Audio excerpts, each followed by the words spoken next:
વડોદરાથી પણ સમાચાર પ્રાપ્ત થઈ રહ્યા છે। વર્ણામાં પોર જીઆઈડીસી વિસ્તારમાં આગ લાગી। ઇન્ડસ્ટ્રીયલ વેસ્ટ મટીરિયલમાં આગ લાગવાની ઘટના બની છે।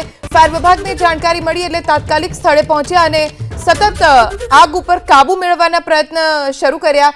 જો કે આગ ઉપર ભારે જહેમત બાદ કાબુ મેળવી લેવાયો છે। દ્રશ્યમાં પણ જોઈ શકાય છે કે જ્યાં આગ લાગી હતી ત્યાં જે પણ રાખવામાં આવ્યું હતું એ સંપૂર્ણ બળીને ખાખ થઈ ગયું છે। વેસ્ટ મટીરિયલ અહીંયા રાખવામાં આવ્યું હતું, ઇન્ડસ્ટ્રીયલ વેસ્ટ મટીરિયલ। કચ્છથી સમાચાર પ્રાપ્ત થઈ રહ્યા છે। ભુજમાં ભીષણ આગ લાગી છે। બી ડિવિઝન પોલીસ સ્ટેશનની બાજુમાં જૂની જેલમાં આગ લાગવાની ઘટના બની છે, જેમાં પાર્ક વાહનોમાં જોરદાર બ્લાસ્ટ થયો। ફાયર વિભાગે આગ ઉપર કાબુ મેળવી લીધો છે।